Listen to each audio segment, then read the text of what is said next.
probably one of the scariest things I've ever seen in my life. A powerful tornado caught on camera. It was real quick, real sudden. And I watched it go down, take down a whole bunch of trees. I saw debris flying, grain bins. From Chopper 10, you can see the path of destruction as it carved through this Ohio community. And then it got bigger and bigger and it touched down, so we knew it was coming. That's why we said, let's get to the cellar. This family got to their cellar just before their home collapsed around them. Tonight, they count their blessings as they recount their close call. And across central Ohio, people clean up the damage caused by these powerful storms as others prepare for the risk of flooding overnight. Live team coverage now on 10 TV News at 11. This is a Doppler 10 weather alert. Homes and farm buildings chopped up like they had been in a blender. Tonight, a tour from above showing the damage left in a tornado's wake. That tornado was caught on camera moments before the twister caused a home to collapse with 7 people inside. Tonight, they're sharing their terrifying story. Thanks for joining us at 11. I'm Jerry Revish. And I'm Kristen Hartman. The storm threat is over, but the threat for flooding remains. Chris Bradley will join us in just a moment. But we start with tornado damage and stories of survival in Cedarville tonight. 10 TV's Danielle Elias live in Greene County tonight. Danielle, did everybody make it out okay?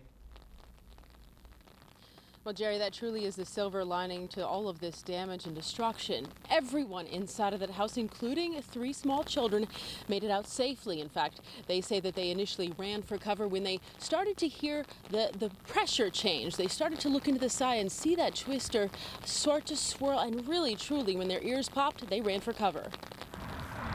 For more than 100 years, a farmhouse stood on this land. Now a pile of rubble after a tornado swept through. The tornado itself looked like it to be about a football field width. Cedarville's police chief watched it roll in. It was picking up debris.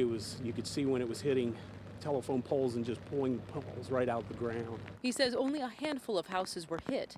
In fact, the force of the storm hurled this pickup truck into the field.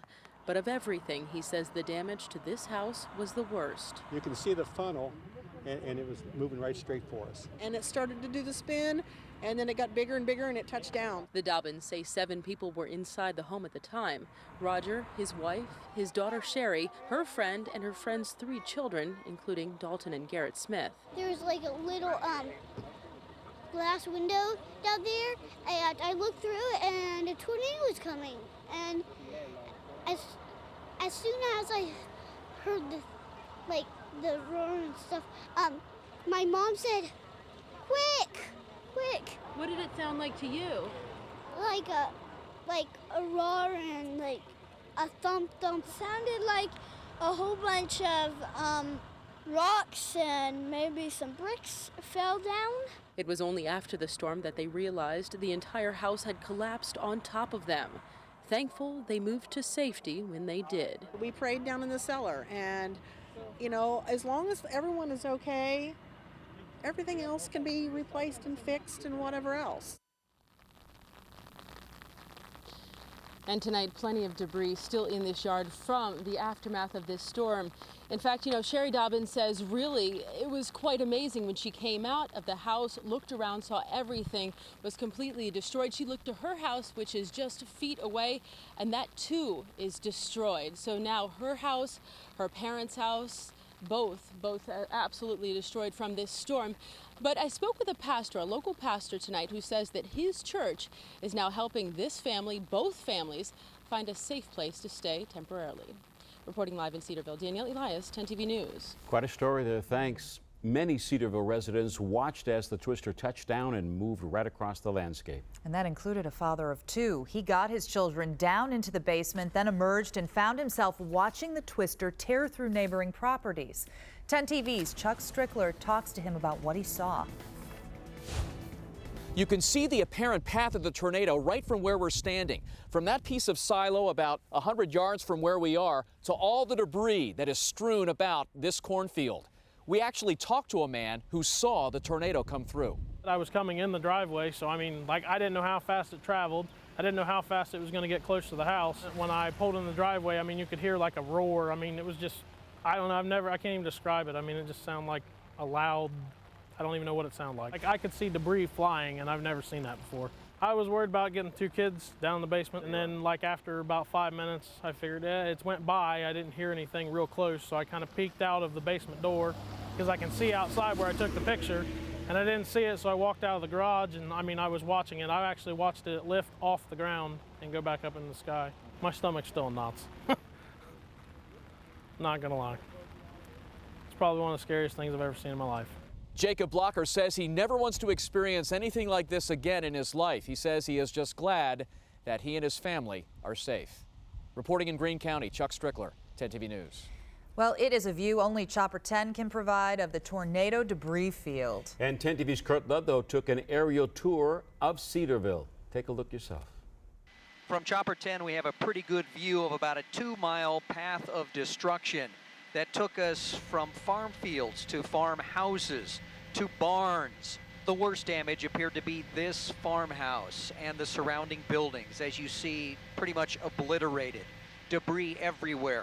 Silos knocked from their foundations. The home destroyed, just a pile of rubble. Then not too far away, the next little bit of damage. You could see a garage totally blown off its foundation into a field. Trees blown over, as well as power lines. And then there was this house. Look at the trees just ripped apart as that house was destroyed down below. It took just a few seconds for that damage to happen, and now these families will have a long road ahead of them as they begin to recover from this storm. Reporting in Chopper 10, Kurt Ludlow, 10 TV News. And I'm with Eric Elwell now here in the Weather Center. We had a very busy afternoon, not only tracking this storm that produced a tornado, but dozens of storms. But this is the one the Weather Service will closely be looking at tomorrow. Yes, you know, they're going to go out in the morning. They're going to work with emergency management officials. But what they're going to look at are a couple of things, and that is the amount of damage and what type of damage occurred. They're going to look at the types of structures and some of the damage. We have seen that some of the cinder blocks have been moved over. Well, look right there. You can see the debris, how it's just scattered about. And very evident to me that it's a tornado. And we were talking a little earlier. The structure damage there is significant. So I think this is probably an EF1, maybe an EF2 tornado. And there's some bark that's been ripped off some of the trees, and that takes an intense tornado to do that. And some of the trees that had leaves on it, the leaves are completely gone. I don't know if you can see it here. There's almost a swirl-like motion through that entire farm field. And then we've heard reports the other side of the street. Nothing. Yeah. Yeah, this definitely sounds like a tornado. Thank you. Good job today covering the storm. Let's go over right now and show you what we have here at 11 o'clock, because we still do have a weather alert. Flood watch continues until late tomorrow, and our main concern will be areas of heavier rain. We're not expecting widespread flooding, but there could be a couple localized spots. For instance, Knox County right now dealing with flooding. Close-up look, you can see showers moving through North Lewisburg and Milford Center. More showers as we take you a little further south, down across Pike County into Waverly and Piketon. We'll continue to monitor these showers and more. Looks like we could easily see another inch of rain here tonight into tomorrow. Then we're going to also be talking about quite a cool down as well. See you back here in just a few minutes. Thanks a lot, Chris. Those storms quickly turned some roads into rivers. Murky floodwater blocked this Pickerington neighborhood tonight. 10 TV's Shelby Croft ventured through Pickaway and Fairfield counties tonight during the storms, and she joins us live from Canal Winchester. And you were right in the thick of that storm and the high water, Shelby. I was earlier, and apparently I am right now. It actually just started raining on us once again. Now, earlier when that storm came through, instant flooding here. This is Hill Road behind me here in Canal Winchester. This was flooded out earlier. Now, as you can see, just as quickly as that rain came in, it went out. This receded probably within about the last hour, but we do want to show you what it looked like when that storm rolled through. Flashes of lightning, cracks of thunder. The storm whipped into Circleville with force just as we went live. Well, we are just getting pummeled right now. I think the rain seemed horizontal as it tore through the trees. So much fell so fast, waves of water rolled across and broke against the concrete. It passed through quickly, but left hazards for drivers. In Asheville, 752 was shut down. Water pulled under an overpass about 4 feet deep, too dangerous for cars to even attempt. In Canal Winchester, Hill Road nearly disappeared. Many drivers took their chances and plowed through, spraying walls of water in their wake. It flowed like a river across yards and cascaded over the road's edge like a waterfall.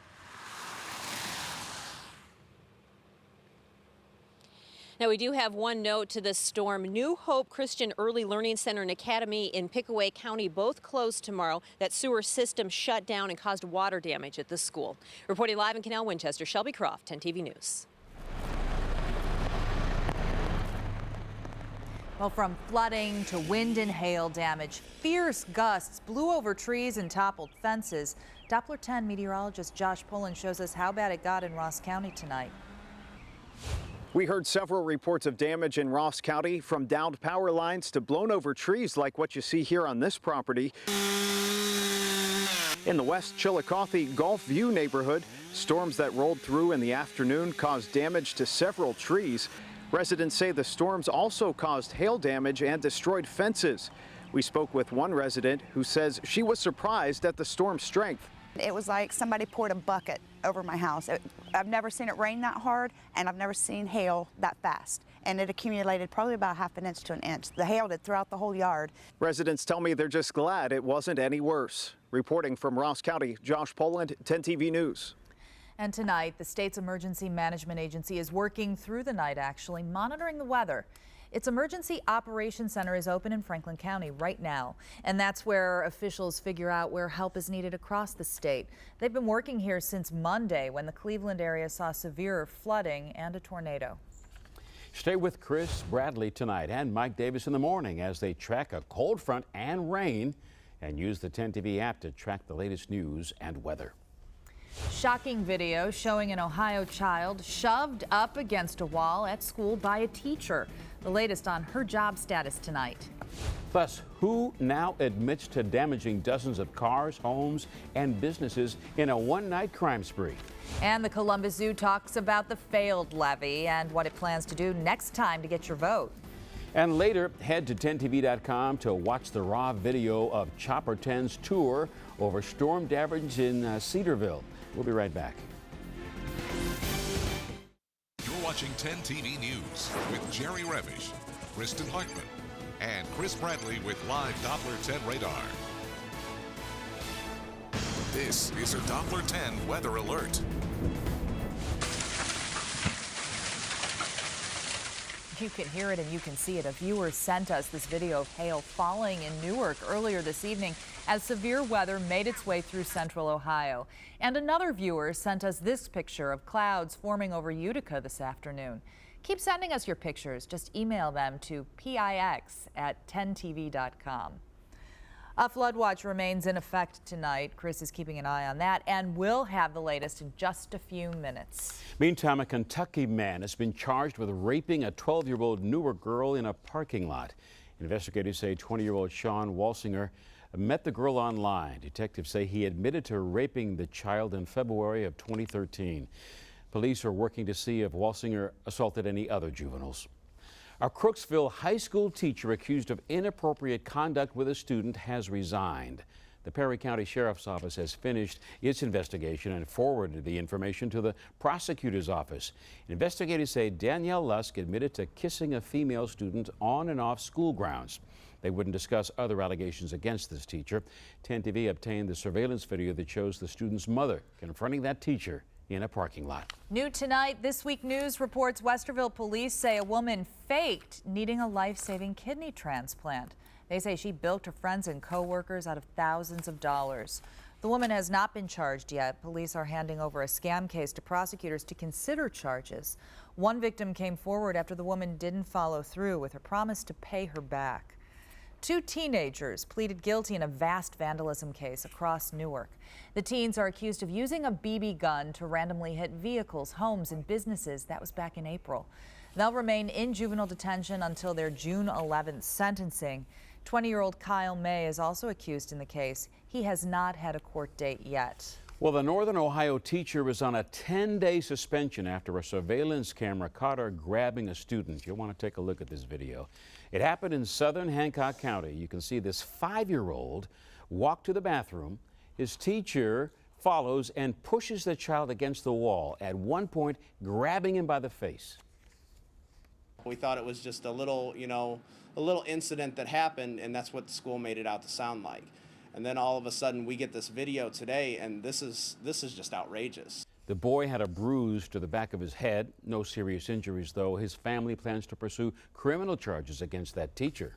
A follow-up now. The Columbus Zoo is forming a task force to look into what the voters want in a zoo levy. Voters turned down a permanent $1.25 million property tax during the May primary. Now the zoo is working to figure out why that happened. The board must decide by August if it wants to include another zoo levy on the November ballot. This is your Doppler 10 weather alert. Well, Chris, you went almost wall-to-wall from 2 to about 7:30 tonight, huh? And just when you look at the pictures from Chopper 10, I mean, this was the real deal. This is why you go to the basement. Even if you're like, it may not hit us, it could, as we saw. We do have a weather alert we want to start with here tonight. This is a flood watch, and we don't think this will be a huge problem, but still the Weather Service has this in effect until late tomorrow. There's a flood warning up in Knox County. But Chris and Jerry, while I'm over here, I want to show you a couple of pictures that have come in that really highlight what we have today. What would you say if you saw this across the street? I would say run for cover. That is not a tornado, but we've seen several big rotating wall clouds. Charlie sent me this from Circleville. Numerous people seen that. And then hail. I don't think I can remember this many reports of hail. At one point, guys, we had baseball-size hail. Oh, that's damaging hail. Oh, my goodness. And that's about golf ball size. Well, that's right pretty there. big. That'll damage the siding and damage your car. That all is over with for now. So some good news there. Let's show you what's happening on the radar right now. And we have rain. We do have a little bit of thunder and lightning, but no hail, and you're not going to be rattled out of bed like you were last night with tornado warnings. Let me show you what we've got here on Live Doppler 10. Zooming in across Franklin County, rain showers to our south will be lifting northbound here. There's moderate to heavy rain in a few pockets, including down around Grove City. Just south of Lancaster right now, about 180 lightning strikes. You folks down there in Fairfield County, not quite over with for you, but this is not severe, but noisy. This will be into Lancaster in 7 minutes, West Rushville in about 20, Pleasantville in 21. Then it moves over into the Baltimore area in about 24 minutes. The temperature will really drop as we head through the night into tomorrow. Right now it is 69. It feels like 69 with the wind from the east. As we head across the area at the Tuttle Mall at 67. Right now in Marion Village, 69. Blacklick checking in at 65. So the showers we have now moving north, but more rain coming our way during your daytime tomorrow. So grab the umbrella as you head out the door. When you check in with Mike Davis, 64, remember, flood watch in effect. Temps include 67 tomorrow morning in Mount Vernon. We'll be closer to 70 along the river, but notice the cool air starting to come in from the northwest. And temperatures tomorrow really aren't going anywhere. They will hold steady, if not drop a little bit. Scattered showers on and off through your daytime tomorrow. This is noon heading into the afternoon. Looks like a few breaks, just some light sprinkles and light showers after 3, 4 o'clock tomorrow afternoon. Then we'll actually see skies turn partly cloudy for tomorrow night. So highs tomorrow, cooler than today, some 20 degrees colder than they were yesterday. And as we break it down for you this way, 64 at 8, at noon 65, and just 65 at 5 o'clock. So grab a jacket, do take the umbrella as you head out tomorrow. 7-day forecast shows some leftover showers for Friday, and maybe even a stray shower on Saturday, about a 20% chance. But look at next week. I leave you with some good news, a string of sunny and warmer days beginning on Sunday. All right, thanks a lot. Boy, it was a busy day today in the weather. It was. Was it busy in sports, Dom? Well, kinda, you know, kinda. Anyways, the Cavaliers, well, they're looking for a new head coach. How about this guy, Kentucky coach John Calipari? Maybe he could have LeBron join him. We'll have that and much more coming up next in sports.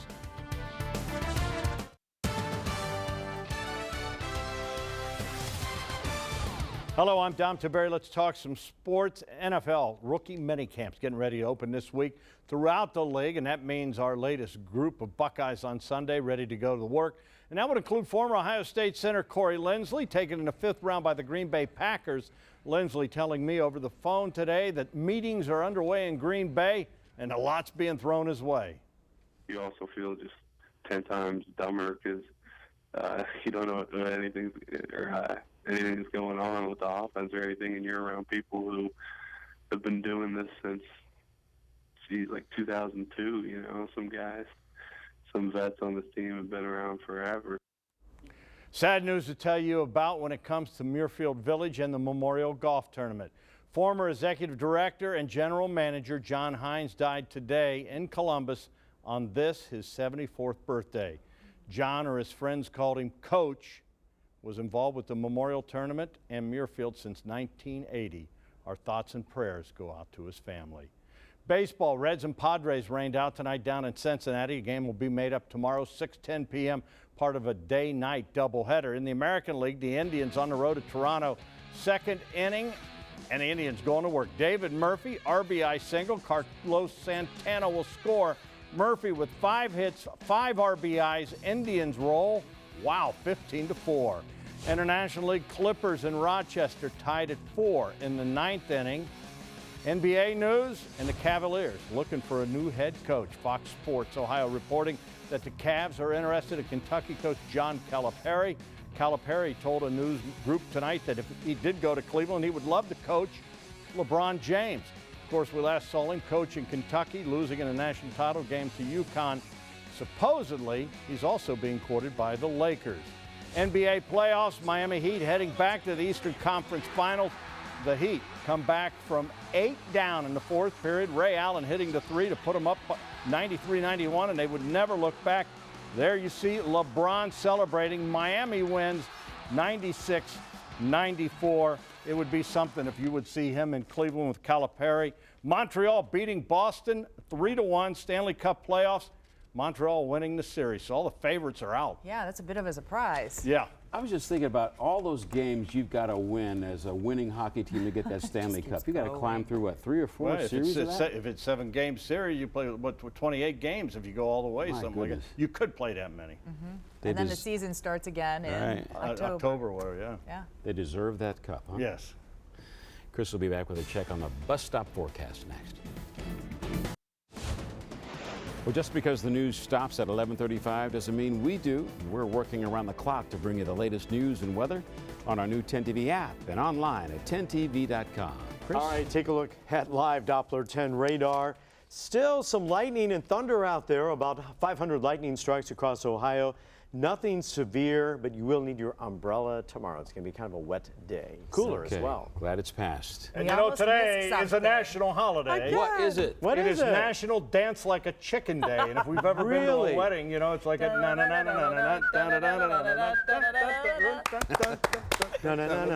Sweet dreams. Believe me, I don't make them up.